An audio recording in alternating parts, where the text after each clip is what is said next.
രാജ്യത്ത് പുതുതായി പുറത്തിറങ്ങുന്ന സ്മാർട്ട് ഫോണുകളിൽ സഞ്ചാർ സാധി ആപ്പ് വേണമെന്നാണ് കേന്ദ്ര സർക്കാരിന്റെ നിർദ്ദേശം. ആപ്പിന്റെ പേരിൽ വിവിധയിടങ്ങളിൽ നിന്ന് വിമർശനവും സുരക്ഷ സംബന്ധിച്ച വാദങ്ങളും പുറത്തുവന്നു കഴിഞ്ഞു. വാസ്തവത്തിൽ സഞ്ചാർ സാധി ആപ്പിനെ ഭയക്കേണ്ടതുണ്ടോ? ആപ്പിന്റെ ജോലി എന്തൊക്കെയാണെന്ന് നമുക്കൊന്ന് നോക്കിവരാം. സൈബർ സുരക്ഷ മുൻനിർത്തിയാണ് സഞ്ചാർ സാത്തി ആപ്പ് ഇൻബിൽറ്റായി ഉൾപ്പെടുത്താൻ കേന്ദ്രം മൊബൈൽ നിർമ്മാണ കമ്പനികൾക്ക് നിർദ്ദേശം നൽകിയത്.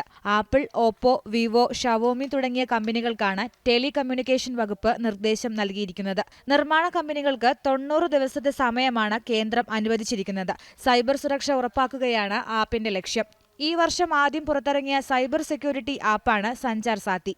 ആപ്പ് ഇൻസ്റ്റാൾ ചെയ്താൽ ഫോൺ നഷ്ടപ്പെട്ടാലോ മോഷ്ടിക്കപ്പെട്ടാലോ ബ്ലോക്ക് ചെയ്യാം. ബ്ലോക്ക് ചെയ്ത ഫോൺ നമ്പർ അന്വേഷണ ഏജൻസികൾക്ക് ട്രാക്ക് ചെയ്യാൻ ആപ്പ് വഴി സാധിക്കും. നഷ്ടപ്പെട്ട ഫോണുകൾ കണ്ടെത്താനാകും. അതായത് ഓരോ ഫോണിനെയും തിരിച്ചറിയാൻ ഓരോ IMEI നമ്പറുകളുണ്ട്.